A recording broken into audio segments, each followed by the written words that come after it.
And can you get the slides? I could just put the slide up, right? And it'll work? Yeah, okay, so if I get in slideshow mode. This end, it'll start. Yeah, okay. I want to see if this actually. I know this is working on my hand. I don't see it. So, I can see it. Yeah, I don't think I point, but it's so tiny. I can't really see. It's okay. Do you need anything else? That'll be it. Okay. Where is the restroom? Oh, Right out there? there's a small one. Okay.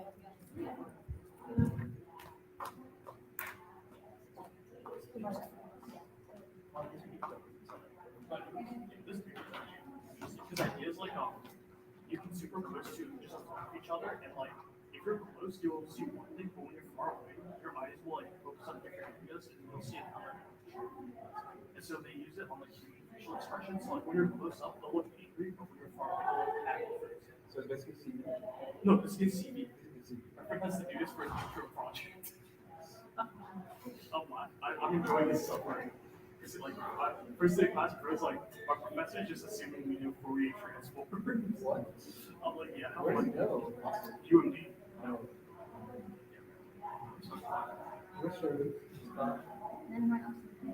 Oh my God. I'll be an officer. I'll be a temporary. Quick question: is that pizza like? So this pizza, well, there's everybody. There's pizza over there. They're from the pizza. So, but like, try to do it.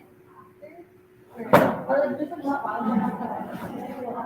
I respect that. You're respectful. And yeah, there's like soda, pizza, whatever you like, but just not. Dude, I dropped my laptop so many Dude, you should like I feel like you showed this just last. No, I know, but it just fell again. Did you see his Did old you get a laptop? new laptop? This is his new laptop. When did you get it? Like in spring semester. Yeah. Yeah. Because the other one was about to explode. Yeah, did he show you? Because the battery was expanding, so he couldn't close the. I'm sorry, I don't know who you No, are. I'm Ben. Ben? Yeah, I'm his roommate. Okay, things are making more sense. No, but like last year, his whole laptop was so busted up. The battery was like expanding. He couldn't close his laptop because the screen was pushing against literally like that. Yeah. He put link on it. No, that's not what happened. So when we had COVID, right? I had water. So my laptop was always charged too. I never took it out. I So mean, like the battery getting over a year, it just kind of like excess battery was just stuck in there. There's normal battery degradation, right? Just having to do like a bad battery. It's like I I was seeing this. The Thursday. Oh, that makes sense. That's why no one came. Okay, yeah. Dude, I'm so tired. Leave me alone. You're tired? I am tired. Are you tired I of didn't being like mosquitoed for your say?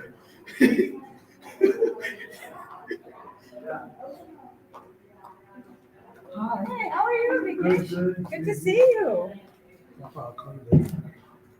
I can't, if my call fails. We have a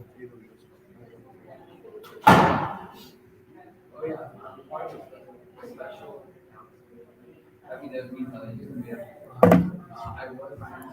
me get my phone turned on. I told her. And she also told me about it. So we're good for Wednesday.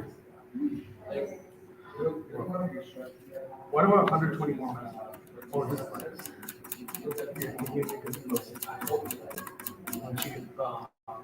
It's like a picture of the. Do you want a microphone?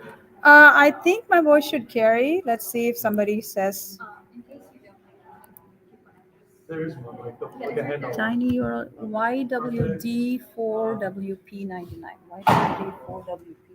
We didn't mark it until today. Oh, I'm so sorry if it's not packed. You don't have Yeah, we do. We can get your markers. Do you want a board? I don't need a board. I just need to put my tiny URL up there. That way you can reach it.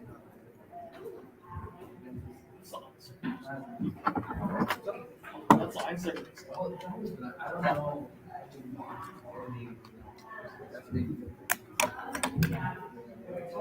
don't know how many cops I need.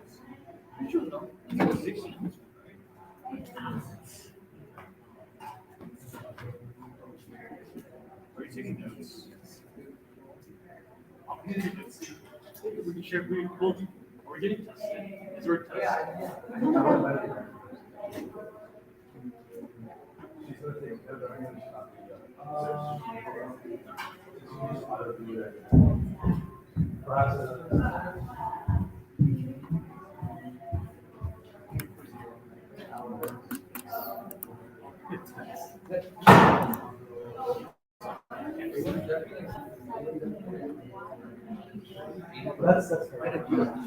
That's her money.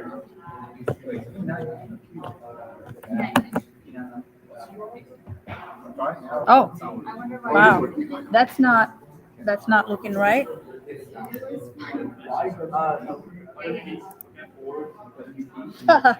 did it? Oh, I think it's presenter view on that side. Yeah, it should be the exact opposite. I don't know why. It switched. Yeah, it switched. Okay, let's try it again. Maybe it'll fix this.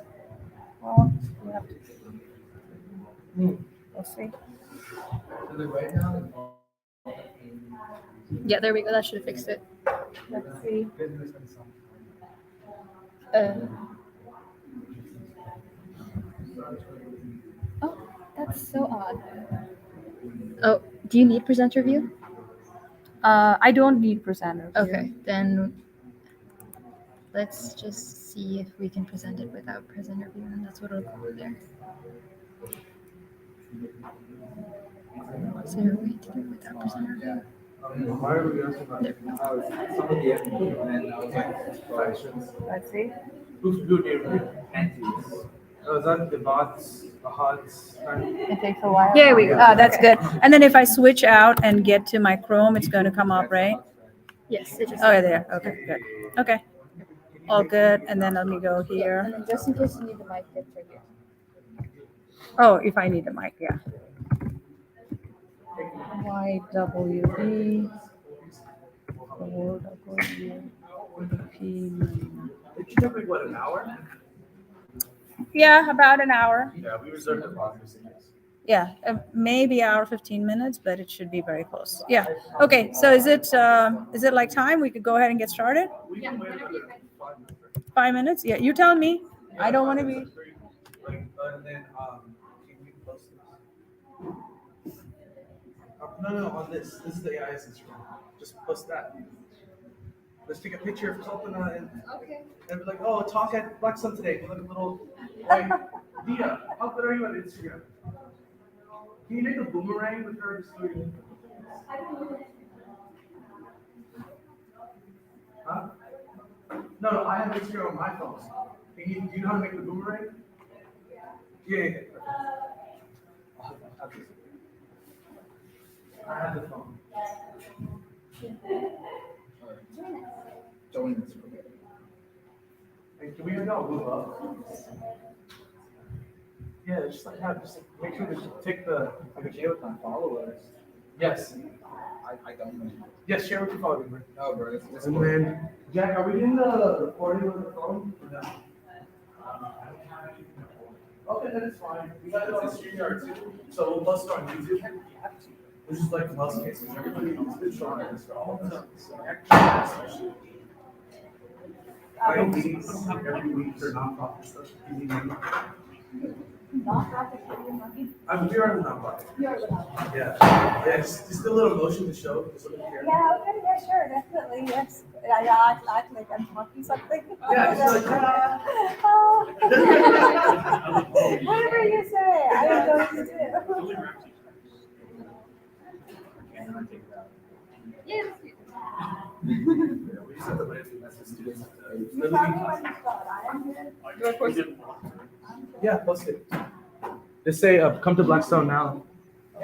Oh, no, yeah. What's up? This is it. It's old. Yeah.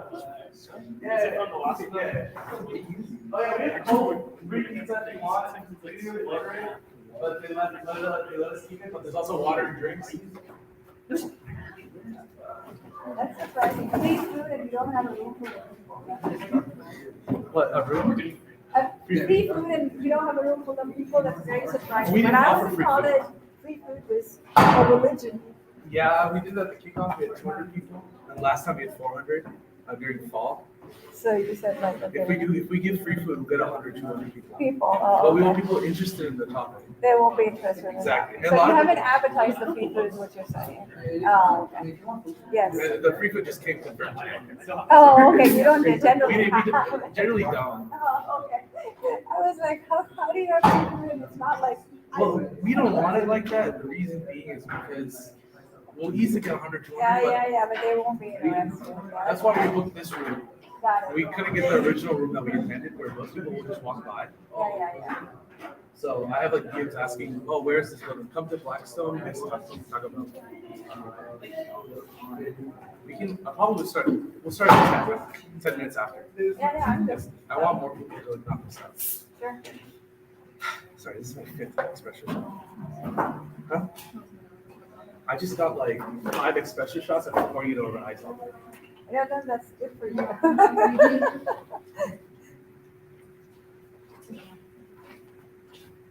Yeah. Oh, you did. Yeah. That's good. That's good.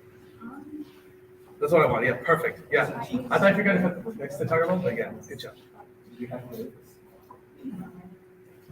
So are you all mostly graduate students, undergraduate students? Undergraduate, undergraduate? You're a graduate student. Just to kind of know where to keep the conversation.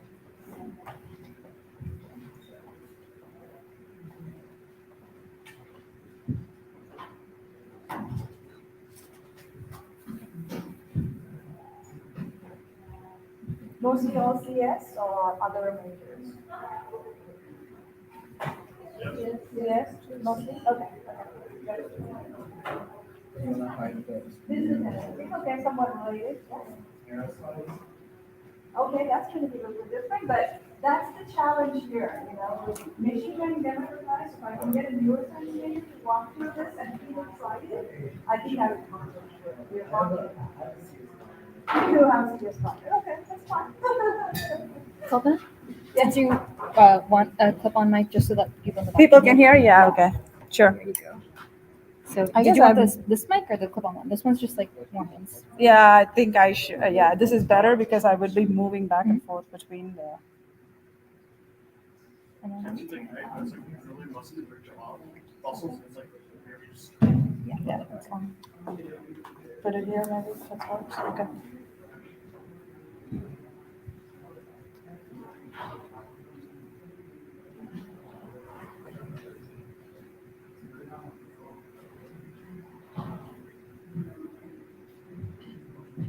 So just to get an idea, how many of you have cracked open a Jupyter notebook and done something with machine learning? Okay, about 50% of the people, that's good, okay, that's good. And then the others who haven't? For the people who have, you're going to see how easy it is to get through something without all of the heavy lifting of doing something from scratch.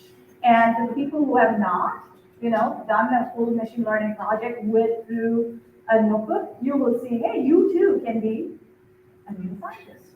Right? That's the whole point of democratizing machine learning. And what is the people who have used notebooks? What is your typical, what software do you use? Do you use Colab? What do you use? Colab? Okay. Good, okay. It gives me a good idea of where everybody is.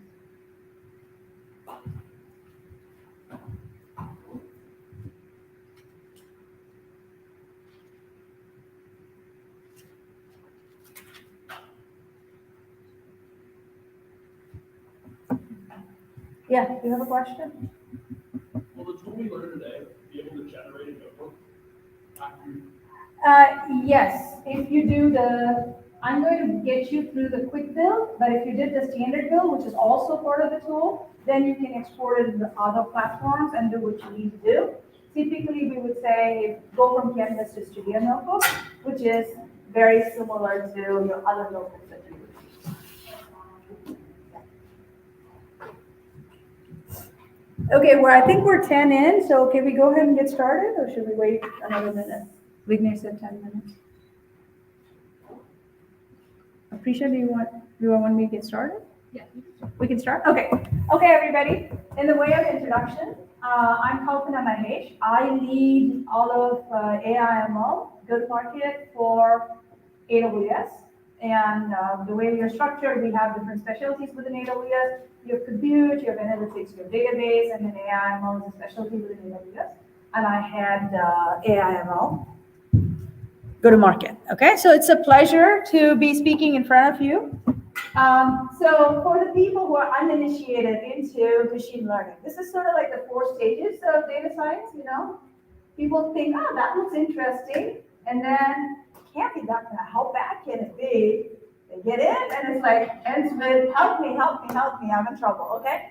But the whole point is we have tools that make it super easy so you can achieve what you're trying to do in the end without getting to the 4th box. That's the whole point of today's conversation, okay? And tell me if we accomplished that in an hour or not, and how confident you feel at the end of it to be able to feel like you can do machine learning projects without feeling like you've ended in the wrong spot. So from an agenda perspective, right, we will talk about innovating with AI/ML, and then the opportunities and challenges with machine learning at scale. Doing a project or two on the side is one thing, but being able to deploy, productionize hundreds, if not thousands of models and running it at scale is a completely different ball game. And why customers modernize with AWS, what does AWS have to offer in this space? And we'll get started with the machine learning journey. Now, to get the first setup going, we have a cloud stack formation, so that cloud formation stack that you can get up and running very quickly with the setup. So what we're going to do, that takes about 10 minutes to run. I don't know how many of you are prepared to be hands-on. Whoever is prepared to be hands-on, if you'll go to the tiny URL that I have up there, .com YWD4WP99, in case my handwriting is not that great. If you can go there and then get moving with the cloud stack formation. So what we will do is that'll be running for about 12 to 15 minutes, right? In the meantime, we can cover some slides and then jump back when it's done with the setup, for which you all need an AWS account. I don't know how many of you have an AWS account or not. How many of you have an AWS account? Okay. And if you don't have one, maybe you can get one set up quickly. I'm not sure. This requires an account for you to be able to log in, but you don't have to be in the console very much. Everything you will be doing will be in this canvas, which is kind of like a Google Colab or Kaggle or something like that. So let me jump here. If you go to the tiny URL, you should get to a page like this. How many of you are able to get there? YWD 4WP99.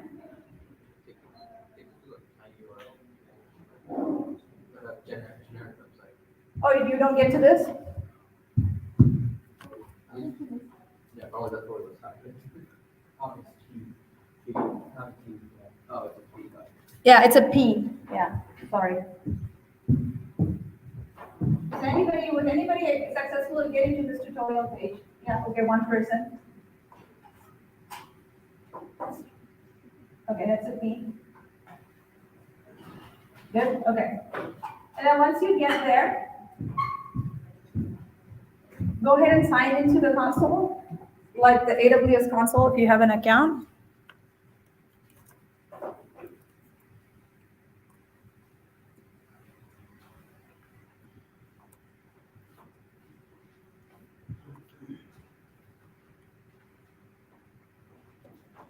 After you've signed into the console, I'm already signed into my AWS console, right? After you've signed into the console, just click on this CloudFormation link.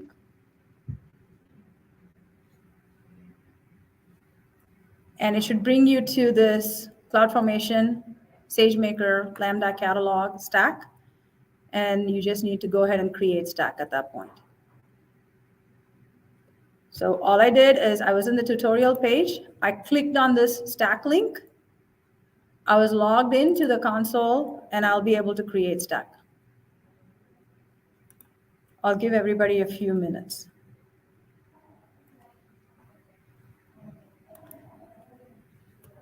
You acknowledge that it's okay to create IAM resources. So go ahead and acknowledge that and then create the stack. it should start creating stack. It'll take 15 minutes to create.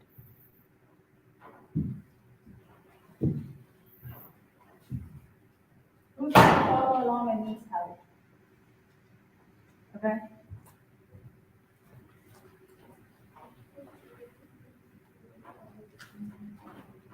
That is right. We do have to put in billing information. Although everything that we do today will be free, you have to be very careful that you get out and kill all the resources. Otherwise, you could see some surprise tens of dollars, hundreds of dollars charges. Okay? So be very careful that you. So go back to the tutorial page. Yeah. Why don't we keep the board and P99, keep that open in a separate tab, right? And then go down and click on cloud, AWS Cloud Formation Stack. Okay.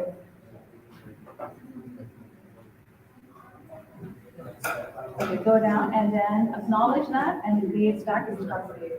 Anybody else needs help who's trying to follow along and wants to, yeah.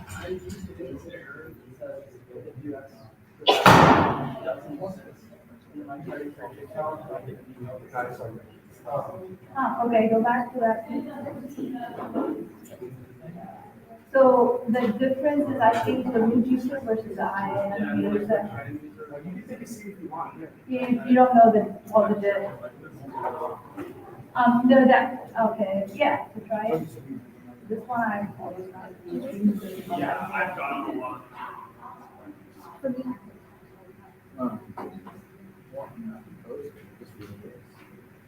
And the sign-in information is not right again.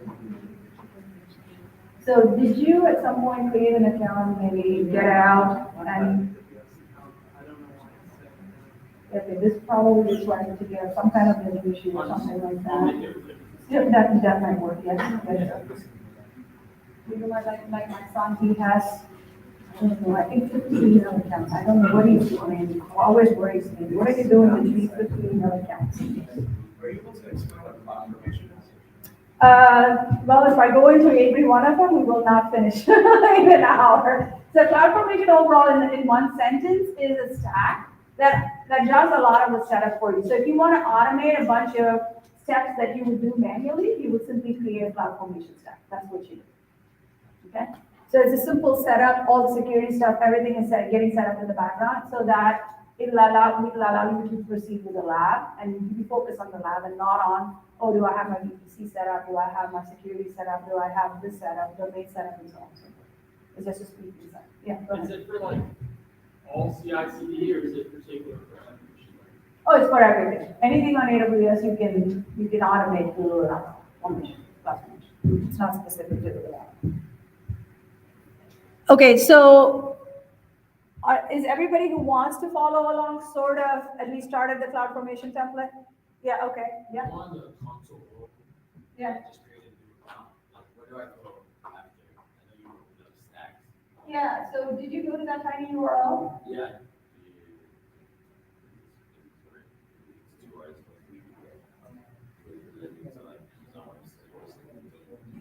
Open a new tab and then put that tiny URL.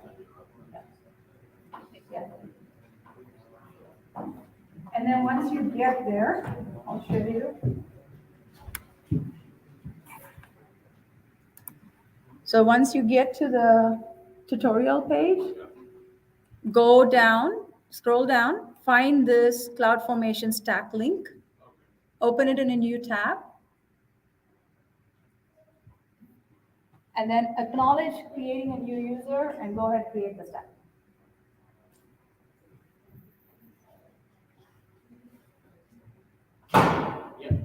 You got it? Okay, that's great. Okay, so everybody is in the process of create in progress, hopefully, right? It'll take a few minutes. So let's jump back to the presentation in the meantime, and we can keep advancing this a little bit. So Amazon, we adopt machine learning in everything that we do. Anywhere and everywhere that we could possibly adopt machine learning, we will do it. It includes Where do we think next month's sales is going to come from or next year's sales is going to come from? Those are all model built. Where should we have what kind of package so that we can optimize for shipping delivery? That is driven by machine learning. How many customer support people should we have at this minute of the day, on this day of the week? That's built from machine learning. So anything that we can have some intelligence telling us with data, we of course adopt machine learning. And if there is a data-driven company, it definitely is Amazon. Everything is data-driven. Our daily, from the minute we log on to the minute we log off, every single thing of every employee is all data-driven. And our next moves are then that data is processed and it gives us some guidance on how best to optimize for the results that we're looking for, okay? We take it very, very seriously. We live and breathe data, and just like we live and breathe our leadership principles. 4,000 products every minute. Thank you very much. All of you who order from Amazon.com. I really appreciate you being our customers. And just as it says, 1.6 million packages are shipped every single day. Our number's probably gone up since I built this slide. And I don't know how many of you have an Echo Show or Alexa. Every room in my house has one. And of course, every conversation that we have is being uploaded somewhere, which I'm okay because I have nothing to hide, I guess. And so billions of interactions each week. And then Prime Air is, of course, expanding. We had our first package delivered. This is just to show Amazon pushes the frontiers of innovation through the data that we collect, and we're a very data-driven company. And we apply all that data and use it actively to build models and to guide our next steps from that, right? So how many of you as a kid, I know my son, when he went to elementary school, there was this sessions that they would have about stranger danger, right? You all remember stranger danger? You see strange vans, you're not supposed to get in, they're giving you candy, stay away, all that stuff. But that same van, and then this happened to us, right? So how many of us just give strangers our addresses, invite them to come to our house, pick us up, and complete strangers, we drive in the car and get dropped off. They know where we're going, all of it, right? Yes, of course. It was, I want to say 2015, maybe 2015 or late 2014. I would still be renting my car because I was very uncomfortable getting into an Uber or a Lyft. It was only like 6-7 years ago. And somebody asked me, why are you still doing it? And I remember asking, how do you trust a stranger? How do you willingly get in the back of the car? What if you just fall asleep for just a bit and they take you somewhere you don't need to be? And I remember my colleague, she's saying that everybody's getting there. You got to get there somehow. And that's when I understood, right? Innovation is a cultural thing. It is not so much technology. It's not so much what you know. It's not so much how much background in engineering you have or not. It truly is a mind shift. It's a cultural thing you live and breathe. That's why some companies are fantastic at innovation and others just absolutely struggle with it. It's not so much they don't have the engineering talent or be able to go and hire that talent. That is easily available. I mean, not so easily, but you can go make all of those demands. But truly the company has to think from an innovation mindset. It's a cultural shift that has to happen. That's why you see some old schools, old technology companies really struggle with innovation. They want to get there. They try very hard to get there, but culturally they're not set up to be able to innovate. And if nothing, if you take today, just know this from whenever you get out of university and you're going to go work in a company. You want to think if you're interested in innovation and that's something that you're very passionate about, you want to make sure that there is a cultural fit in where you're going. It's not so much this current project that you're working on, it's a culture based on innovation. Do they push and drive themselves to innovate, think outside the box, look for new things? Because without a culture of innovation, that company is not going to be a very innovative company. So machine learning adoption is accelerating. And those numbers speak for themselves, right? and these are all from very different organizations. And by 2024, $110 billion market size of AI is going to be $110 billion. And by 2024, 75% of enterprises are shifting from piloting to operationalizing. So you will hear, if you go talk to a majority of our customers today, if you ask them, everybody says, oh, we're dabbling in machine learning. Everybody will say, yes, we're dabbling in machine learning. But it could be just two guys somewhere in some lab just trying and building one model, kind of like maybe this workshop that I did, and they just tried that at their lab. And of course, that is dabbling in machine learning. But going from there to actually having productionized models that are truly informing your business steps. What are you going to do next tomorrow? You believe your sales is going up or down. The model is predicting that for you. Or this customer is going to churn out, or this customer is going to churn in. This customer is going to have a higher propensity to take the next steps with your company. And actually operationalizing it and taking that advice and making that part of your next steps in business, that's a totally different scale and operationalization than a couple of people sitting in a lab and have built a model, okay? So, but the key thing is, I don't know how many of you are graduating here in the next couple of years, we're in 2023, by 2024, 75% of enterprises are going to shift from experimenting to operationalizing. So all of you who have an interest and passion in machine learning, if you're graduating in the next couple of years, you're absolutely in the right spot, okay? And then, so what is driving all of this? And I'm sure there's a lot of hype. We're truly driving the hype cycle with ChatGPT. And today there was all this unsavory news about how Bing is starting to have a personality that may not be very welcome with some people. But that's the danger of these things, you know, when you're at the peak of your hype cycle, you go release, and you're going to have to deal with some of the blowback from it, right? But what is really driving all of this excitement that we're seeing suddenly in this space? There are a couple of things. I mean, one is the GPUs and the compute power that we have unleashed as part of the cloud. That's just one of them, right? Today, in an hour, we create more data than we did in the entire year of 2002. Just 20 years ago, the whole year, how much data we created in an hour today. So there's just vast troves of data available that you can position and build based on. That's number one. So you have the raw material to begin with. And then you have the compute power to go focus that data. We're building models with 175 billion parameters. Half a trillion parameters are coming next, right? And there are companies who are talking to us about, hey, how can I push 1 trillion parameters? Once you get to those kinds of scale, that is where we're seeing, you know, once you get to 200 billion parameters, 150 billion parameters and tuna, then it starts to have the intelligence of what you would think is typical human intelligence. That is where the GPT 3.5 or other models, the stable diffusion models, the stability models, are starting to look at wow. And that wow factor comes because there are so many billions of parameters we're able to train with this vast amount of data that we have access to now. And then you're seeing something human-like get produced from it, and it's starting to generate, right? So there is a confluence of things that are happening that is making the space absolutely interesting now. And traditional DevOps practices are coming into ML. It's called ML Ops. There is quite a lot of difference between ML Ops and DevOps. ML Ops is way more complicated to drive and do than DevOps because you have data drift, model drift, and all of those things that you have to account for. But it's not isolation that you do all these things. Operationalizing takes all of these into account, okay?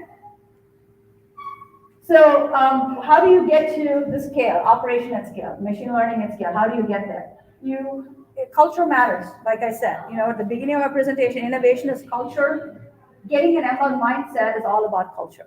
You have to really work backwards from what is this business goal that you want, and you have to have executive sponsorship saying, I want that business goal driven through machine learning. It can't be somebody trying to do something and I'm going to try and do this. No, there has to be executive push saying, yes, we have a business goal and I want that business goal driven through machine learning. If they do that, that's where the mindset and culture starts from, right?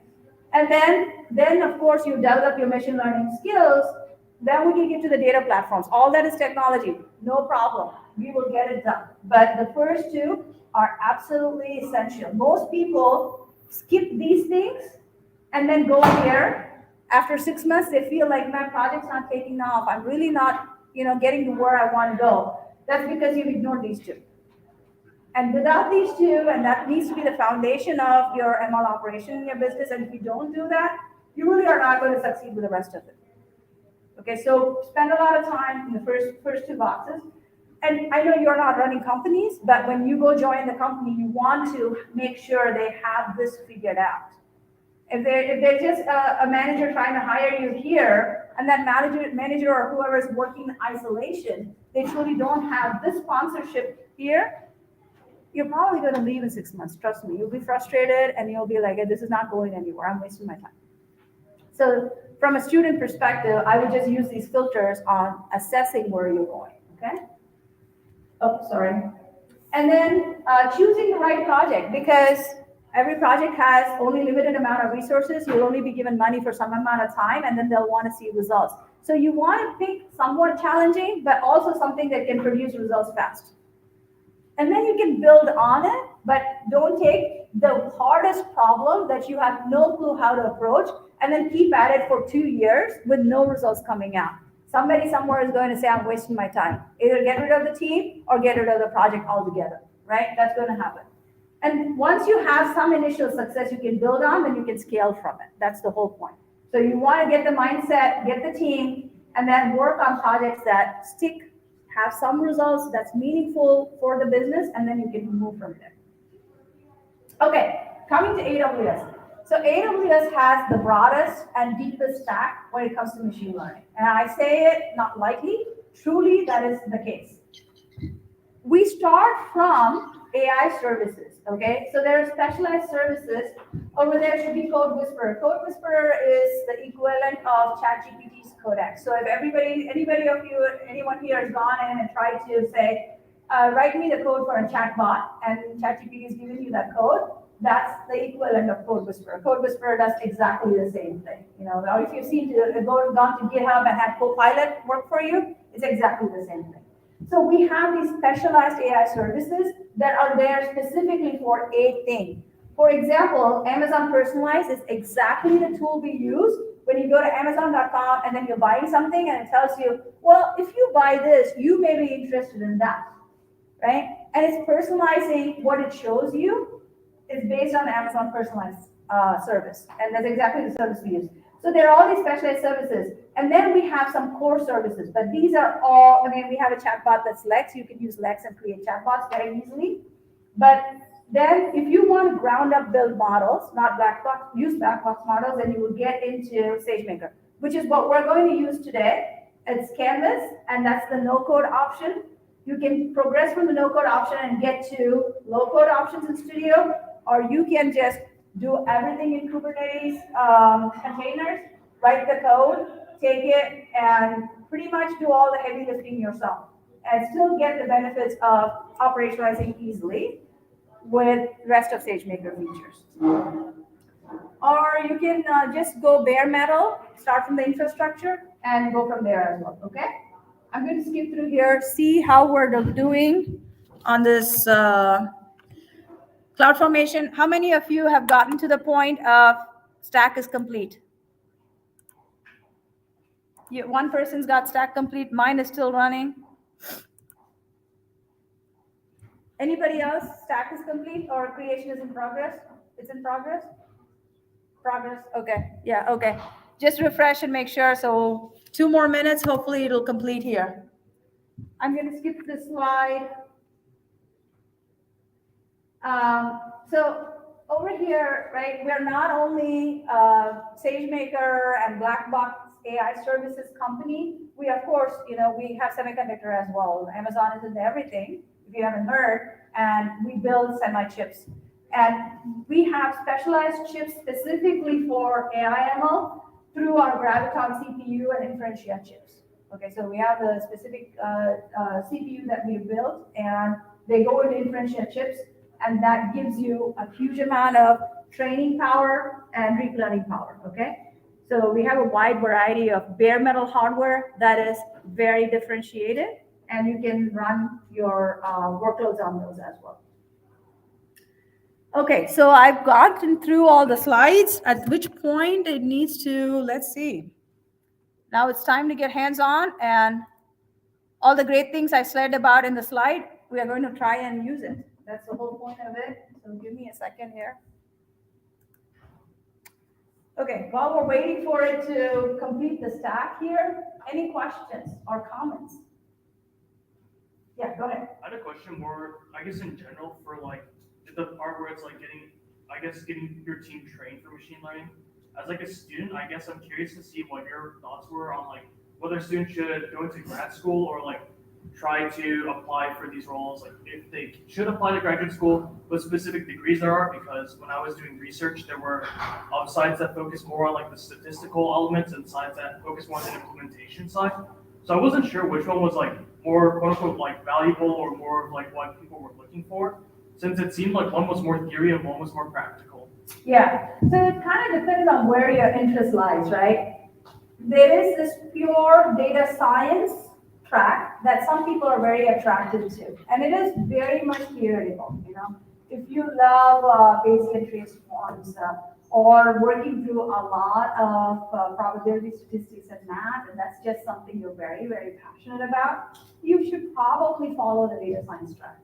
But if that's not your cup of tea and all day long, that's not what you want to be doing, and transformations and math transformations, then you're better off looking at an ML operations role, ML engineering role, data plus ML roles, and so on. Those are, so from a ratio perspective, right, you probably will see a data science, and then again, even within data science, there are two different types of people, right? You have the people who are really researching, and their interest is in publishing papers and seeing what kind of different mathematical models they can build. They're not so interested in, I shouldn't generalize, but you know, typically they're not so interested in trying to necessarily apply the models to many vast amounts of data and seeing which model works best and stuff. That is where most of the data scientists in the industry work, okay? They are not really creating ground up new algorithms per se. They are mostly using sort of foundation models like GPT 3.5, which is not open source, it's proprietary, right? But GPT-2 is open source. They're trying to take foundation models and then they will fine tune it with transformers for the data that they want. That is typical data science in the industry. But then the people who do foundation models and start building foundation models, that's a whole other class of data scientists, which is where more of your PhDs come into play, okay? So if I were to kind of separate I would say there are two classes of data scientists themselves. One who use models, sort of modify models for the data that they're trying to fit it to. There's another set of data scientists, ground up foundation, completely new ground up models that they're trying to build. And then you have this vast number of people who are, you know, operationalizing the machine learning, the ML engineers, ML operations practitioners, data analysts, because in any machine learning project, 80% is data prep. It's only 20% you are really doing something actually with the model. Even then, you're taking foundation models and you're trying to see what transformers you're trying to apply for it. Okay. So it just depends how much theory you enjoy. Okay. And then you just keep moving up that chain, I would say. And many of our, oh, what is this? Am I supposed to do something? Snooze update? Yeah, okay. So many of our Amazon, AWS data scientists are PhDs, and they are some of the leading paper publishers in journals. Again, they publish a lot of papers in journals, but they are also that small, tiny subset of foundation model building people. Okay. Let me see if this is done now. Nope, it's still create in progress. I have no idea why it's taking so long. Anybody's completed by now? Ooh, what is this? Because I want to get that one?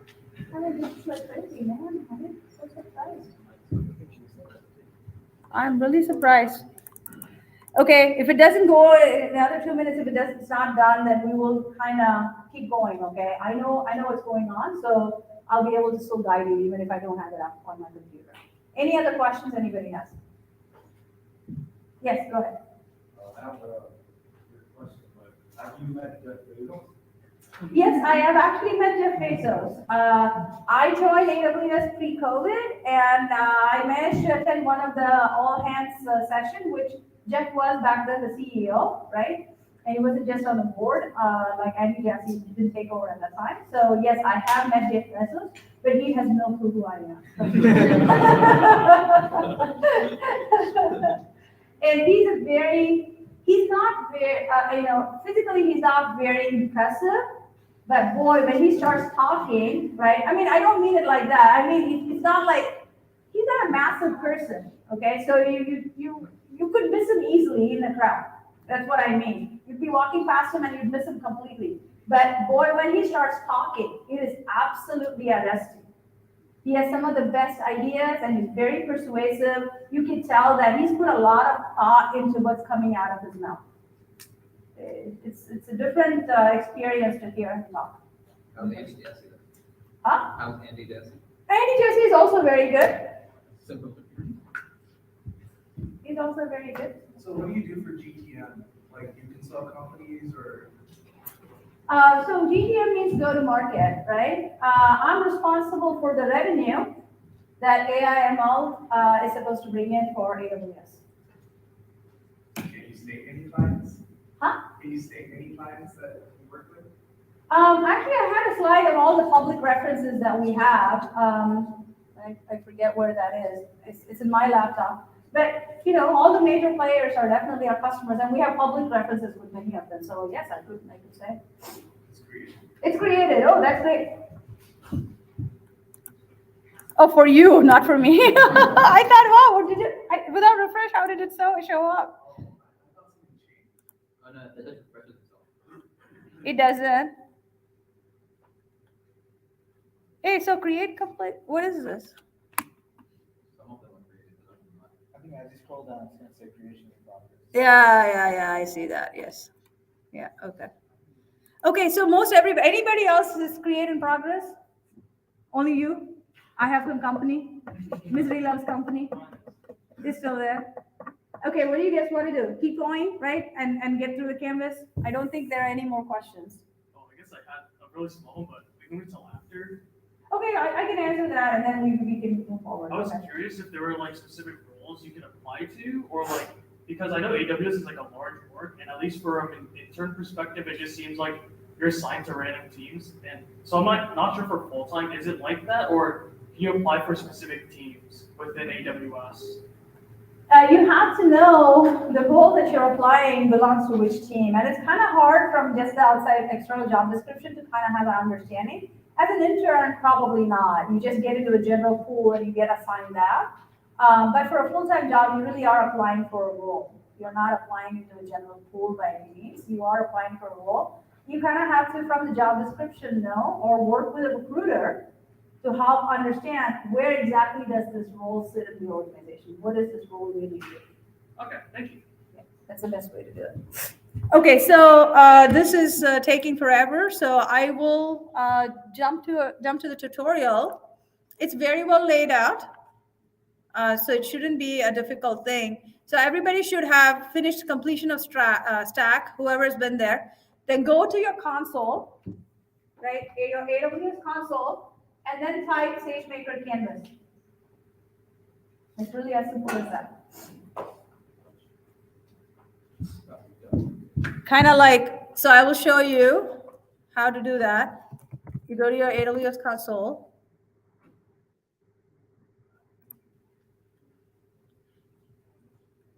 I'm already signed in, so it should come up. And then go here and type SageMaker Canvas. And it will take you to this. Yeah, So, over here it says create complete, yeah. but over here it says some of them are still. So, that's create complete, create product over here. Then you should be able to get going. Yeah, just go to the AWS console and then type SageMaker Canvas. And it will take you to this part. Just type SageMaker Canvas. Everybody at SageMaker Canvas, something's not right. Okay.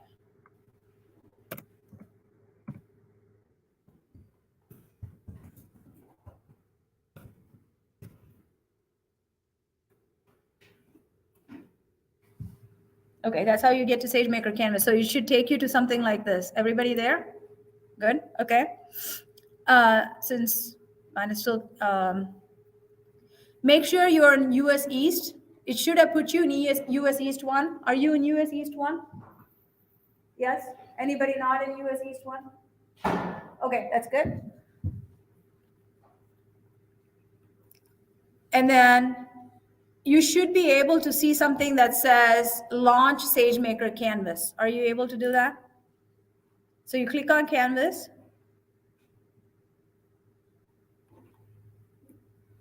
Let me see what you are seeing. Who's caught up to you? Yeah, okay. Okay, yeah, open Canvas. So do you use the AWS? Okay, yeah, open Canvas. Mine just says studio hyphen user. Yeah, like that, right? I don't know why it's just something else. Okay, I was surprised. I was like, what's going on there? I'm not sure. Okay. Okay, so open Canvas and launch, and then it should take you to something that looks like this. Let me know if you got here. The blue, the triple blues, that's our canvas. Yeah, good? Okay. Then just download these couple of data files because, like I said, machine learning doesn't happen without data. So you need to go get those data files. Just download a couple of data files that you have. And now, if you haven't, yeah, you have a question? We're still loading. Oh, you're stuck on there, but you just go back to the tutorial and download the tutorial tab and download the data files. Where are those? So here, there are shipping logs and product descriptions. I scroll down from Amazon Canvas. See, I scroll down from Amazon SageMaker Canvas. The creating application will take a few minutes, right? And then in the meantime, just download these two. CSV files, yeah, they're both CSV files. And if once you've downloaded them, open up another console. Just go to another tab and just put AWS console and open it up. That's all you got to do. So open up another console, right? Just sign it, just another tab. All I did is another tab, same place, same console, okay? And then go here and search for S3. S3 is our scalable storage solution in the cloud, okay? You should get to S3 at that point. I'll wait and pause. So you went to the console and then you went to the search bar and put S3. Anybody having difficulty with it? Yeah, okay, go ahead. Yeah, just go, yeah, open another tab. Let it keep running in the background. It takes some time. Sign in the console. Yeah.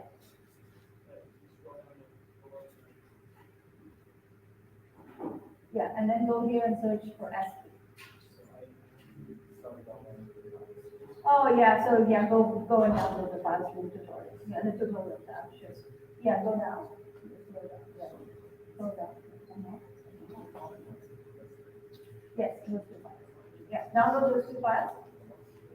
And then we're going to upload it into the S3 buckets, okay?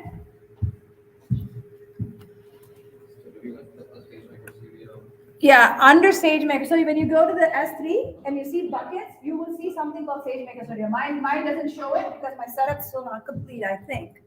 So I have to say it has something to do with the fact that I'm on the guest network. Must be. I can't imagine how else it could be this slow. Yeah, I'm on the guest network. I'm not on the UTV network. Because I logged in. Yeah. Oh, no, it's your laptop. I have no idea. Yeah. I mean, it's not my laptop, it's just the one. Oh, yeah, I don't know. Yeah, that's true. On that, I was on the guest network. Thank you. Yeah, I don't know what this thing is No, on. it is still on Common Net, so that should be working properly. Okay, I have no clue then. So, you know the saying about demos, right? Murphy's Law. It worked on my computer, trust me. But you didn't let me use my computer. Okay, but anyway, the tutorial is really well written, so that's a good thing. So, have you uploaded the files into the SageMaker folder? How many of you have had difficulty with it? Okay, yes, yeah, So I downloaded the CSV files yeah. and I'm on. Yeah, click on that. Yeah. Yes, click on that and go to upload. You see that upload button? Yeah, and add files and find those two files that you download, put it up there. Yeah. If you want, you can like get your laptop and then just exchange the display. Like if you just wanted to show us something, or is it fine for us to just verbally walk through? I don't know. It's going to be on guest network. Probably will be worse. Okay. I don't know how it will be better. Should we click close after uploading? The S3? Yes. Yeah, I mean you can. Yeah, you can. Okay, so once you've uploaded, so is Canvas up for everybody by now? It's still spinning? What's happening with Canvas? It's still spinning? Yes. Still spinning. Canvas is not down. Trust me, Canvas is not down.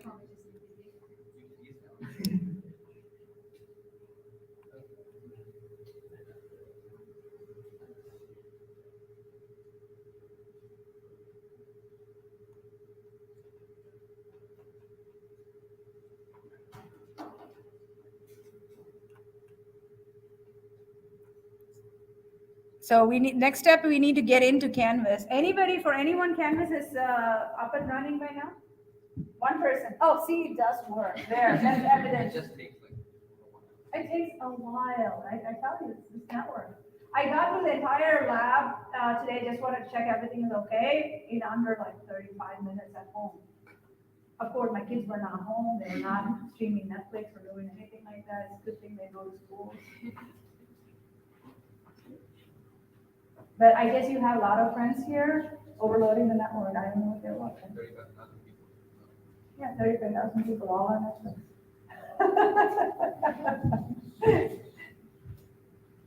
Okay, we'll have to wait. It's there. Okay, he's okay. It's coming through. It's coming through. Ooh, okay. There you go. We'll give everybody another couple of minutes. I don't want them to feel left out. How are we doing on time? Oh, we're almost at. We'll be done. Once you get through Canvas, and things will move very quickly. Another 10, 15 minutes, we should be done. I started 10 minutes late too, so by 6:40, I'm trying to wrap up. The whole goal is to show in an hour you can be a data scientist.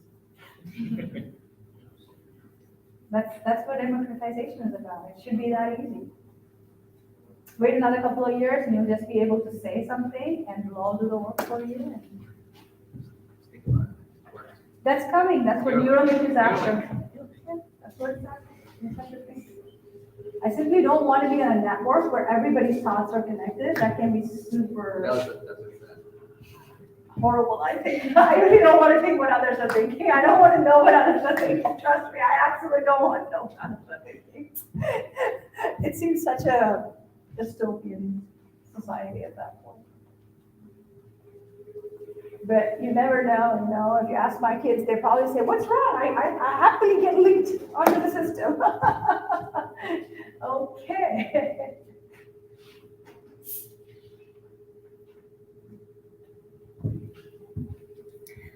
Okay, so more people. Anybody not with Canvas still spinning? Who's got Canvas still spinning?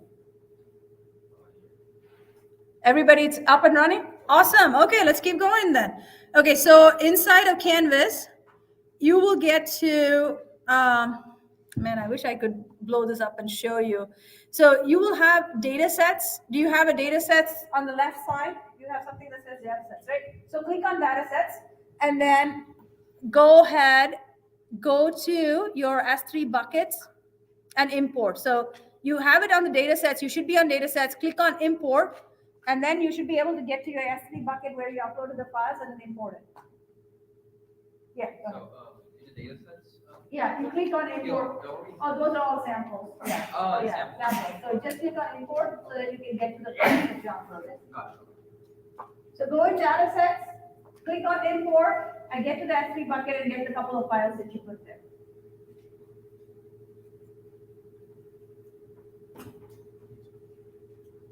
Yes? Good? I'll give everybody 1 more minute. So import the data. Are you good? Were you able to import? Yeah? You're importing it right now, okay. Oh, is it not up yet? Oh, yeah, you were importing. Did you upload the files? Upload, click upload. And upload failed, it says wait a minute.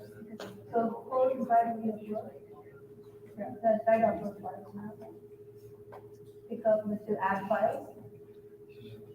Yeah, find the 2 files. Yeah.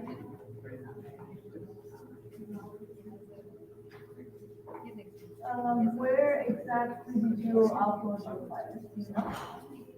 Yeah, but within S3, where did you? Oh, okay. So it is, which folder did you put it?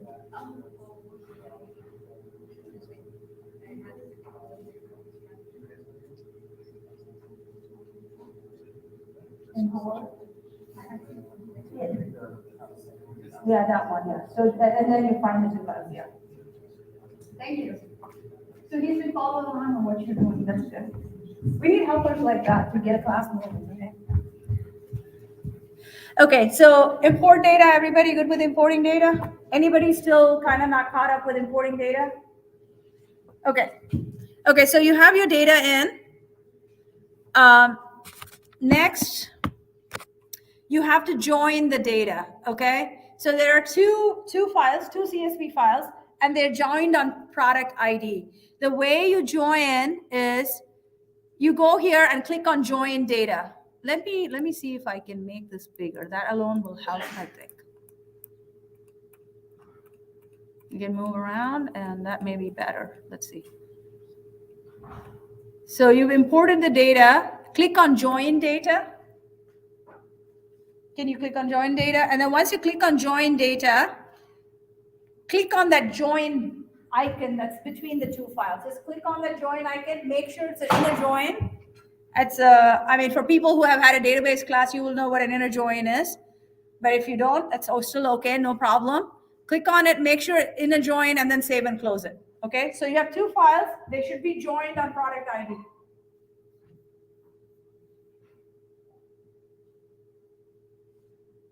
Everybody there? You have, okay, yeah.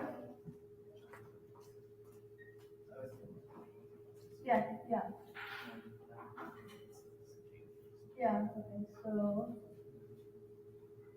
you go here, click these 2 files, and then you go import data, that's data imported. Now you have these, and you have to click these 2 files and say join the data. Drag and drop data.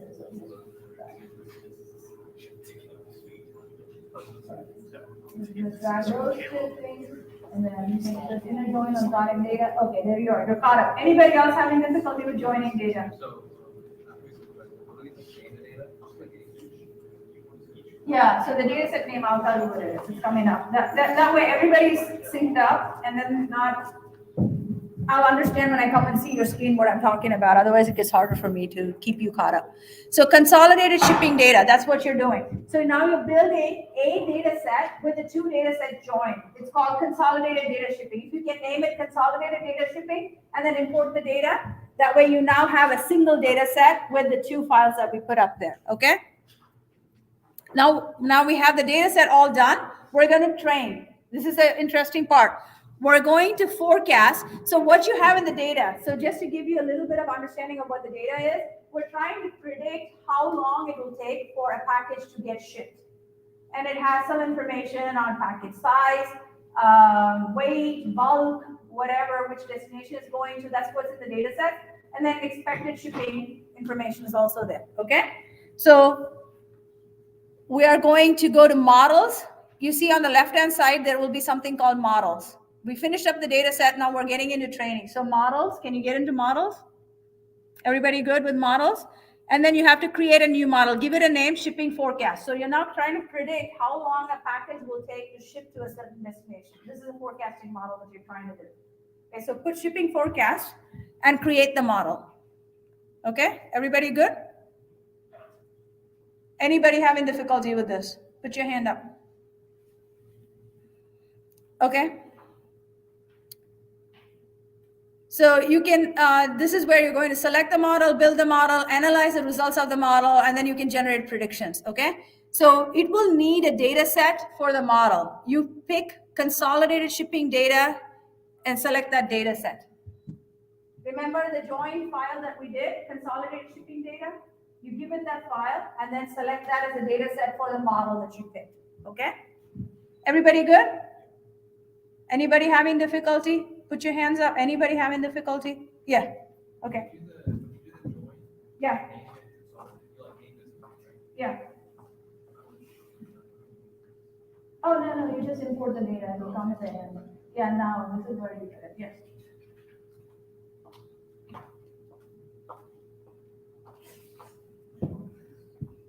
I'll give that gentleman a minute to catch up and then we should be all caught up. Now we can proceed. Good? You're good? And you were able to get to the model also? You're caught up? Fully caught up? Okay. So, and then you select this data set. So you had to go to model. Shipping forecast is the name of the model. Create the model, give it this data set, and select the data set. Got it? Everybody good? Okay. Now, after you select the data set, right, you're in the build phase. So if you go to the build tab, right, there will be, let me see how your screen looks because I can't get to the canvas screen. Can I see your screen? Okay, so you're here, configure time series model. That's where you click. You click on configure time series model. It'll be in the middle somewhere. Configure time series model. Okay, and then you are going to select that to be a numeric model type. And you change the type, okay? So you select configure time series model. You're not able to get to it? Where are you? You joined the data or no? Okay, so did you go to model and select the model? Where? Where's your model? Okay, new model, and then shipping forecast. Your model name is shipping forecast, okay? That's what you're going to do. You're going to create this model, and then you're going to select this data set for it. That's it. It's going to come out and show you. You'll be caught up. So you go to, and the target column. So on the left-hand side, you will have target column as something, right? I wish I could show it up there. So target column, select actual shipping days as the target column that you're trying to predict, okay? Actual shipping days. And then configure time series model. And you want to pick this to be, So the numeric model type is the change type option. change type. Yeah. And pick numeric model and change the type to numeric model. Okay. Now, towards the right end of the screen, there will be quick build or standard build. Do you see those two options now highlighted? Pick quick build because we're trying to do this in an hour, right? If you did standard build, that would be another 30 minutes. So with standard build, you will get higher accuracy. With quick build, you're trading accuracy for speed. That's all that is. If you have more time, you would do a standard build. Oh, there was another gentleman somewhere who asked, how will I be able to use Canvas and then take the models and then go take it somewhere else and just put it in my notebook, right? Somebody asked that question. If you want to be able to do that, you have to do a standard build. You cannot do that with a quick build. If you do a standard build, then you would be able to take the underlying model and then put it into any container that you want and do whatever you want to do with it. You get the code for the model, so to speak. Got it? Okay, so if everybody is done changing type, go ahead and start to do the quick build, please. Do we select validate data or sorry? Oh, yeah, so you have to validate the data. Sorry, yeah, you have to validate the data. And then this is something interesting. So when you validate the data, right? Okay, thank you for that. So when you validate the data, you can see there are some correlations in the data. This is a very useful data visualization step that you should pay a little bit of attention to. Man, I wish, let me see if this thing is done. I don't know what's going on. It's stuck, sorry. Okay, no problem. Okay, so I'm sorry for scrolling and giving you a headache here, but I'm moving fast, getting back to where I was. So when you get back to the data, right, you will notice some things about the data. You will see that product ID, order ID, and then Y shipping distance and X shipping distance truly are not correlated with outcomes. Okay, the feature importance is close to 0.00. So what do you do with those columns? This is what you do with data prep. When you find that there is absolutely those features are not important, you simply drop them from the data set. How do you do that? You just select those columns and then you drop. There is a, see how you can select the columns and then drop column from the model recipe. You click on this thing and that's how you drop. So you get these columns that you want to drop. Click on this, I don't know, bullet point like looking thingy, and then you'll be able to drop. Anybody needs help dropping data? There are 4 columns that I talked about. Yeah, okay.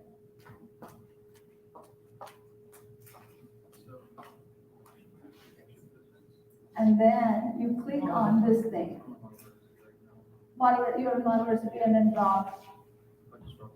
Yeah, you go and you drop this column. Why is this not highlighted? Product ID. Yeah, product ID and order ID. Order ID also is not relevant.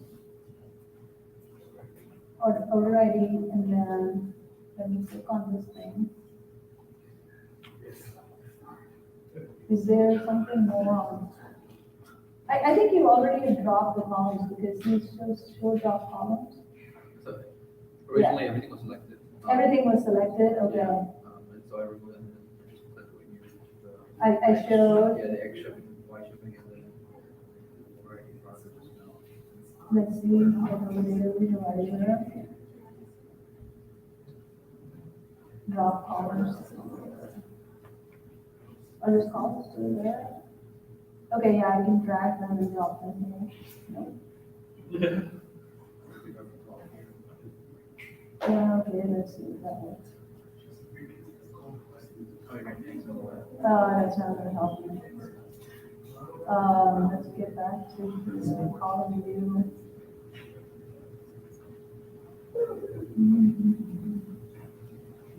There usually is, I think it's right there. Yeah. Yeah, so you can, yeah. Yes, so now you can really drop the columns, okay? Okay, thank you. So drop those 4 columns. Anybody having difficulty with dropping those 4 columns? Yeah, okay.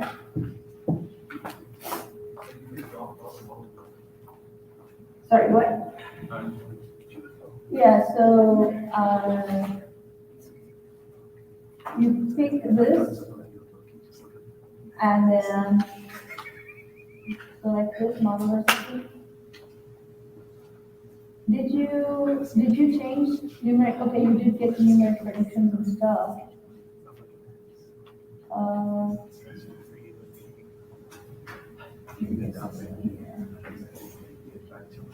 So you should be able to take this and get to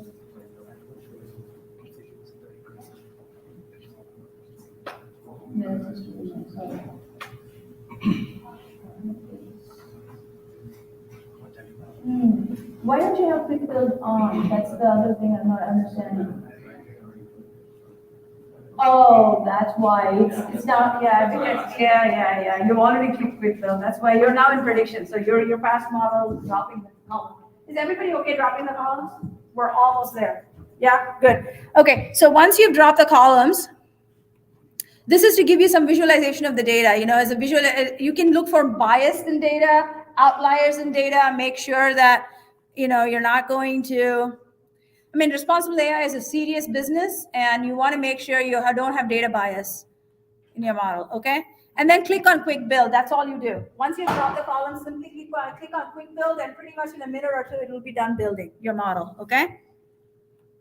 Standard build will take a lot of time. So click on quick build and get it through. Okay, so does everybody have something, shipping forecast that says something around 1.233? It won't be exact because this is stochastic models. It will not be exactly the same answer for everybody. It'll be around that 1.2, 1.15, something around there. Everybody there? Okay, so at this point, you pretty much have taken data, visualized the data, done some data prep in terms of dropping columns, and you have now a prediction model that's built out. It's a forecast model, and you have built using Canvas a model that works. Now you can do predictions with it, okay? That's the whole point. Why did we do all this? So click on predict. So click on predict.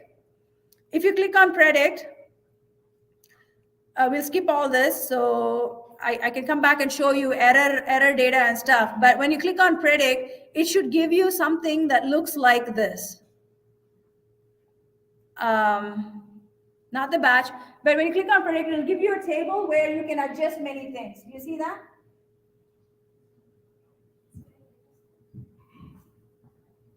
Sorry, let me see what you're seeing when you click on predict. Yeah, select the data set, yeah. Okay, consolidate data set, and then generate prediction, yes.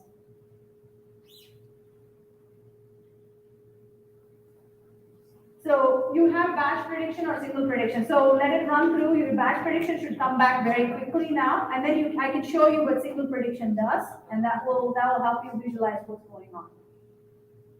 We're at the end here, but don't leave. I want you to clean up everything that we have built. Otherwise, you will have billing coming your way. I don't want that happening. You're all students. Oh, so you're in marketing. This is what sales is about. I'm not supposed to tell you that you will be billed. Is that what you were thinking? No. Yeah, so so it has some predictions, right? X out of the bulk predictions, and then I'll show you how single predictions work. So if you X out of the bulk prediction, yeah, batch prediction. So yeah, single prediction. Did you already finish building and get to predictions? Yes. Yeah, select the data set. So go up slightly. So select data set. And click that. Select select that and click generate prediction. And it'll work through it. So once you get to single prediction, so this is the whole thing, right? Now you can adjust how many days, your bulk, whatever, and then it will give you expected shipping days. So try it, and that's the whole point of predictions. So we've taken a data set, put a forecast model on it, figured out what the prediction is. You can do batch prediction or you can do single prediction. That's really it. So without writing a single line of code, with simply having good data sets, you're able to get to a forecast model. And how long did it take? Right on the dot. It's at 6:40. So within an hour, you've taken, using zero code, data, built a model, attached the data set to the model, and you now have a prediction that you're pulling out, okay? And that's really all there is to machine learning. Where the complexity comes is, what are the different models that you need to apply for what kind of problem you're after? Not everything is a forecast problem in the world, right? For example, conversational AI has nothing to do with forecasting. These are all deterministic AI. That is totally generated AI. It's creating net new content for you. This is predicting something. But a lot of machine learning problems in the world are about prediction. You know, I have a health disease of some sort. How much time do I have to live? That's a prediction problem. I have these images. Is it this type of a tumor or not? That's a classification problem. So most of these are deterministic AI problems, and all of those is very similar process you take on. You just have troves of data, you do some prep, you either drop files that are not, drop columns that are not correlated, you fix some null values, you then ask it to build. The beauty with Canvas is it checks and gets you a model for you. So you did not write a single line of code, or you did not try to tell it what model to fit with that data. It does that for you, kind of an autopilot. It looks at the data and it knows you're trying to do a prediction of a target variable. Then it looks at the data set and comes up with its model that's the best fit for that problem and gives you a prediction, okay? So that's pretty much it. So congratulations, everybody. Now you're all ML engineers, I guess, and you all built a forecast model. You can put that on your resume now. So this is what we're going to do to clean everything up. So you're going to go to the S3 bucket.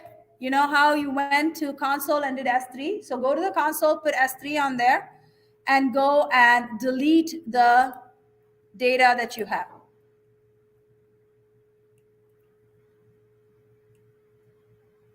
I'm just going to go down a little bit more.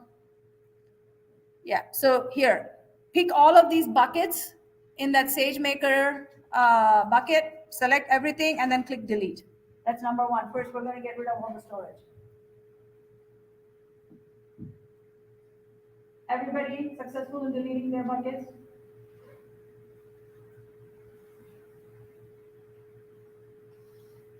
Just want to make sure, first and foremost, that you clean up the buckets. Anybody struggling with it? Yeah, okay.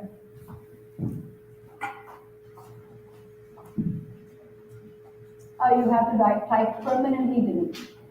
So you have to type the word permanently delete. You want to be terribly sure that you wanted to permanently delete it. So type permanently delete and then click delete. Then in your canvas, go to your canvas. I can't go to my canvas, but go to your canvas. And then to the bottom left, there is a log out type of thing. Do you see that? Log out. Go to the bottom left on canvas. And there's an arrow, kind of like a box and an arrow exiting out of the box. So make sure you log out of Canvas. It's very important that you log out of Canvas. If you don't log out, it'll continue to think that you're going to be using Canvas. Everybody logged out of Canvas? I don't want anybody sending me emails or LinkedIn messages saying, I forgot to log out of Canvas. It's been 3 months, and it kept thinking that I've been using it for 3 months, and so now I have a bill. What do I do? Please don't do that. Go log out of Canvas now. Okay. Exactly the 3-month mark, I'm going to be looking for LinkedIn messages from UTD people, and I'm not going to respond to those, okay? I've given you sufficient warning. Okay, so you've deleted the buckets, you've logged out of Canvas, right? Yes?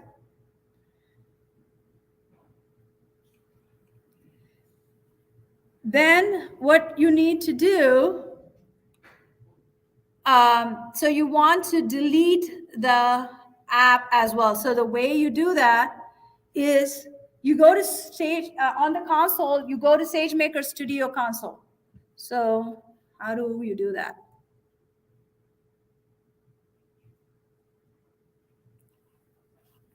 Go to SageMaker on your console, just type SageMaker, and then you will get Studio Canvas and everything in the left frame. Do you have that?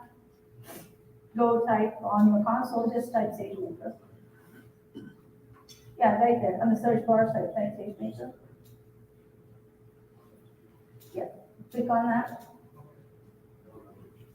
And go to Studio. Okay, so once you get there,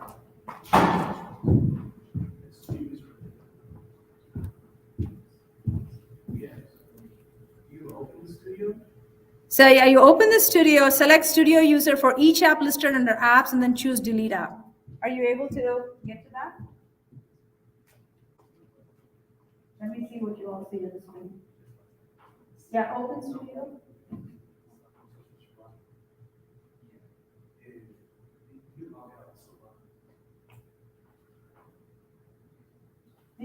we log out of Canvas? Everybody needs to log out of Canvas.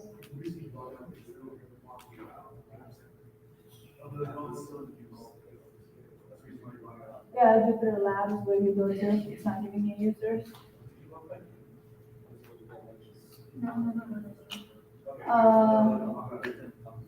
Yeah, this is the computer spot. Yeah, this is, you can get to users when you can get, right? Okay. So I get them, but I decided to Let me see. It's hard to even read this. Let me get to something that's readable.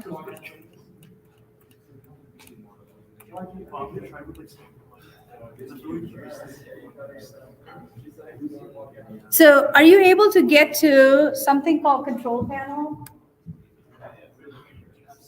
On Studio Console, are you able to, let's see, on Studio Console, are you able to get to? Yeah, you have to delete the domain. Yes, how did you get to the domain?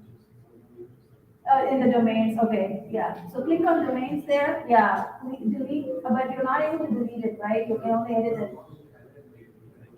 In edit, you're getting to delete, yeah, you won't get to delete, right?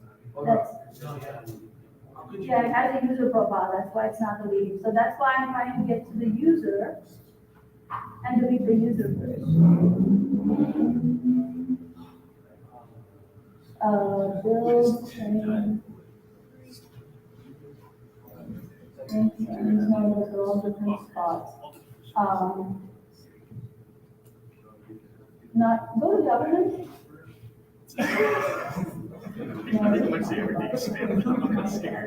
John, were y'all deleted and stuff?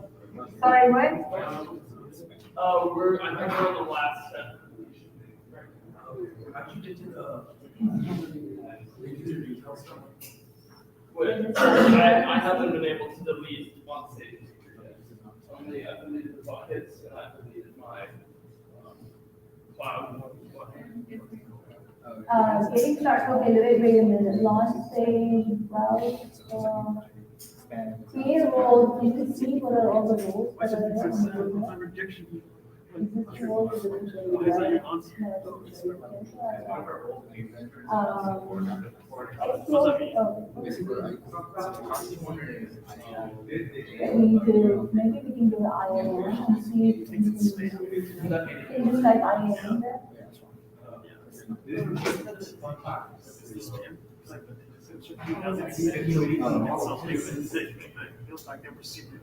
One second, everybody.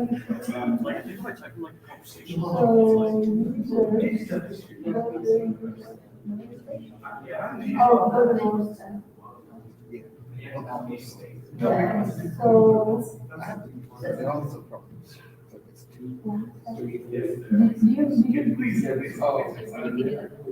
Yeah. So. Yeah, so all of these we can. You could, but, yeah, and then see if you can delete it. Give me 1 second, let me try it with this gentleman, and then we will, delete that. And see if it works.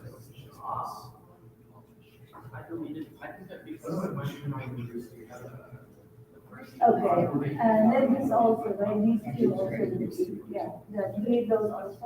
Anything in the last hour. And now you want to go to this cloud formation, go back to console, or right here you can put monthly. Go to, let it keep working, and then cloud formation. Yeah.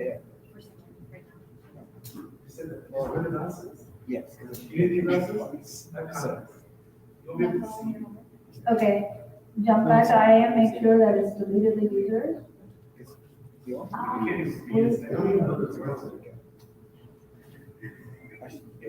What is the error? I'm just getting it.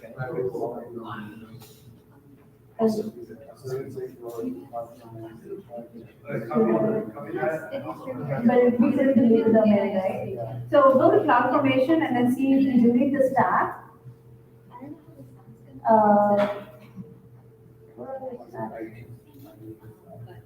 Anybody want any more soda? That's all. No, but we didn't delete the stack though. Basically, like, what we but you probably, you obviously have a speaker. No. Delete the stack.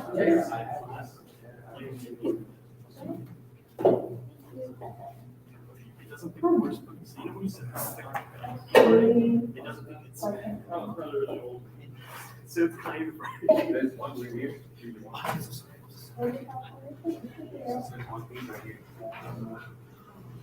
Let me see.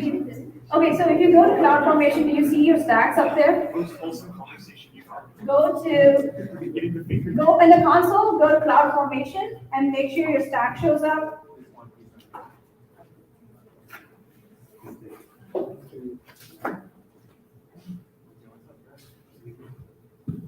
Is your stack showing up in CloudFormation if you go to CloudFormation?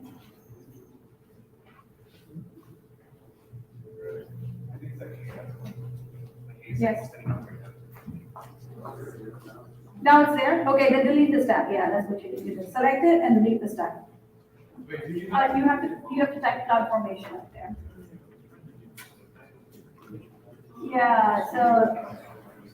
Yeah, so that's the part when you go here, it's just going to But no.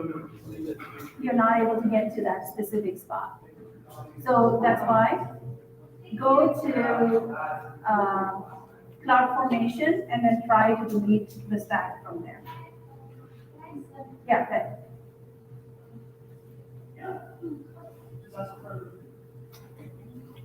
Yes, take that, select this, and then delete stack. Just delete. Did it delete it?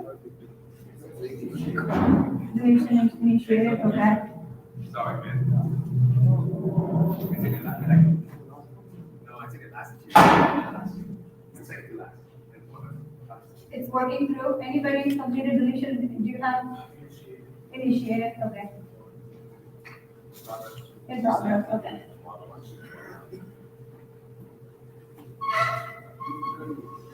In the meantime, while it's deleting, I'm not sure if we should go and take care of IAM users or not.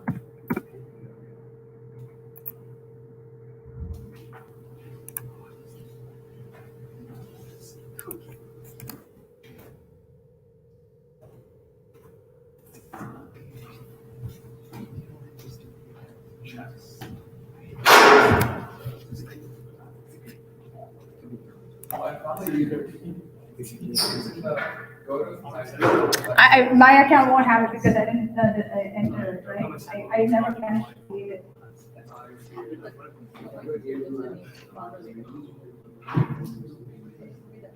Yeah.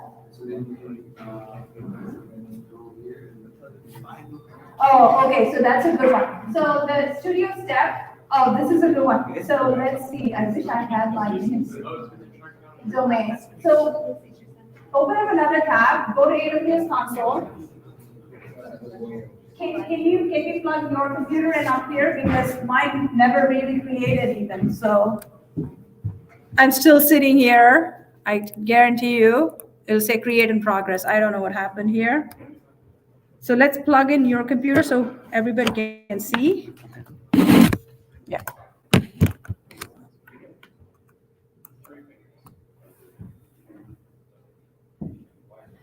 Okay, so go to your AWS console, type SageMaker up there. Oh, sorry, it's still coming up. Yeah. So I think it just because I deleted the stack, the user is also now gone. Oh yeah, okay. If not, we can still do it. So you go type SageMaker at the very top, right? Everybody go to AWS console, type SageMaker at the top, open up a new tab. Your stack is still deleting, that's okay. Open up a new tab, go to SageMaker, right? Type SageMaker at the very, type SageMaker at the very top, and then go down to domains. On the left frame, you will see domains. Go to domains, click, you should see a studio domain there, right? You see that studio domain? Click on it. And then you should be able to select that user and delete the user. Yeah, we had the same issue with one of the old game mentors. I remember fixing it, exact issue of finding the user and then deleting it. So that you won't have any errors in the CloudFormation stack deletion, that's all. Anybody still struggling with the domain part? Yeah.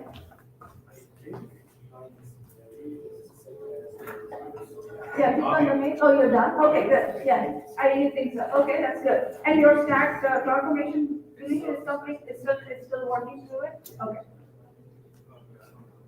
Yes, go ahead.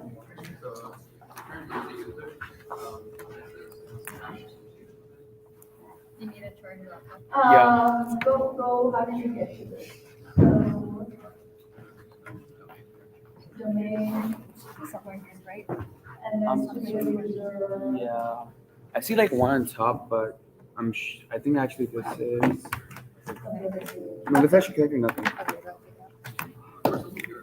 Oh, it's. Yeah, so you need to delete all the apps.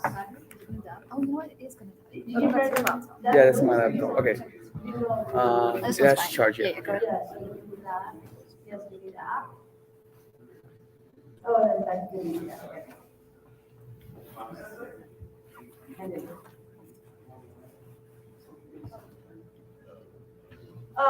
yes, again, this is deleted. What is this deleted? I don't know if you can show the deleted.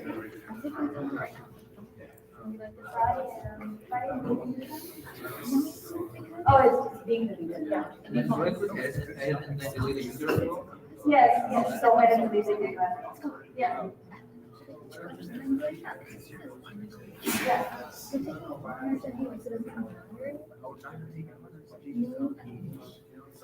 Yeah, no, I just read something called, I'm sorry, yeah, go back, then there's delete. Yeah, delete this out. Yes, you should. You can just go there and get rid of it. It's completely deleted. Are you good with the main user? You able to delete the user? So go to the main. Yeah, it's already deactivated. Okay, everybody cleaned up the domains, users. Deletion is in progress still? Okay, it's still working through it. I guess it takes time. What? What? Oh, he doesn't know what to do. You delete the bucket, you can just, no, all that will be gone, so you can log out, right?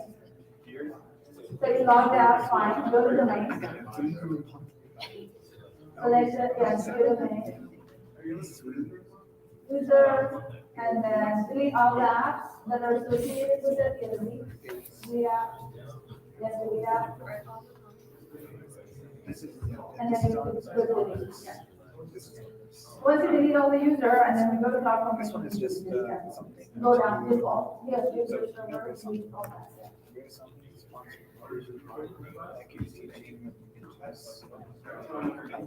Okay, and then delete app.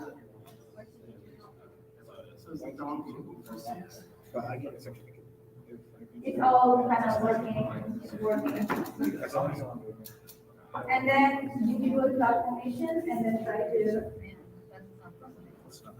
So go to search. Yeah. Yeah. But then, see, the original plan, it's a click on Monday. It's very tough, yeah. And easiest way for my teacher changed. It became worse.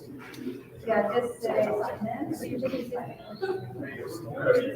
Yes, now go to CloudFormation. Go up here. For that to I don't think Okay. you're gonna make it. And then, yeah, just select, select this, and take a picture. There you go.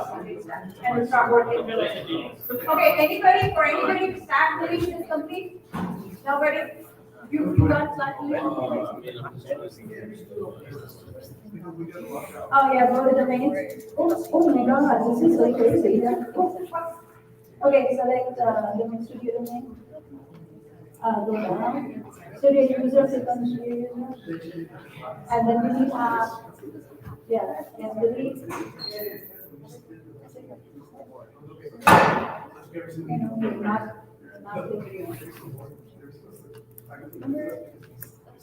but.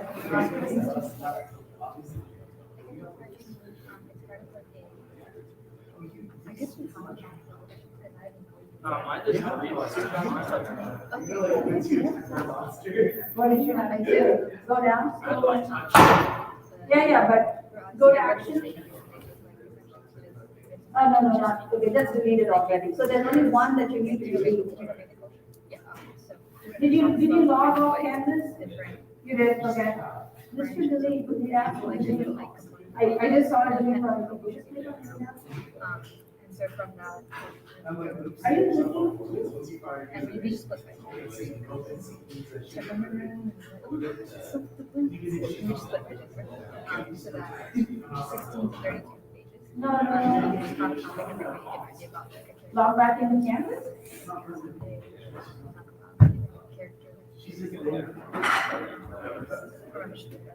But we're just very close now. So, I'll work my best. No, that's okay. Monday, you remember? Yeah, it's at 8. The domain we deleted when I deleted mine. It's really hard to use on the first time. It's distracting. Is your cloud formation deletion also in progress? Can you?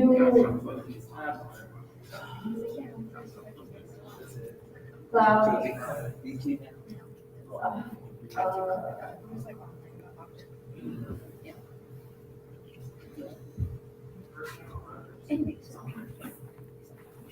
Is your not working? Yeah. Oh, delete is in progress. Okay. Maybe that's why you're not able to delete it. Yeah, that's it. Yeah. So delete in progress will take some time, just as much time it took to create in progress and get to deletion. Anybody finished with deletion yet? You're done? You're done? Ah! Congratulations, people. Okay, there you go. We have a couple of people where deletion is complete. Sorry, what? Yeah, you can do it, yes. When you go there, you delete what happens. Okay, go back and double click the top. Yeah, just select all this, delete, and then you'll be able to go down and you should type for. Yeah, you have a question? That's it, yes, stack is on, that's it. When the stack is deletion is complete, you're done. So hopefully you'll be able to use Canvas again. And maybe in an hour and a half, not exactly an hour, but an hour and a half, you were able to set everything up, but you build the model in an hour and a half you got to clean up. Cleanup is harder than getting the build going. Okay? Congratulations to the people who have completed. You're welcome to stay around or leave. That's it. Thank you. Thank you. Sorry to drag you up here like this. I think mine is still. It's still working Yeah. through, but I think it'll work because it started working for other people. I think everybody will be in good shape here. My US. Did you take it already? I took it. Okay. Yeah, I took it. Yeah. I'll put this here.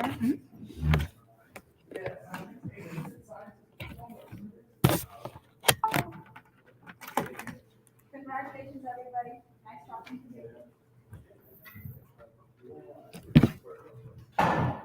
Can I log you out of? Yeah. Okay. Yes, you do. Thank you. Yeah, you can.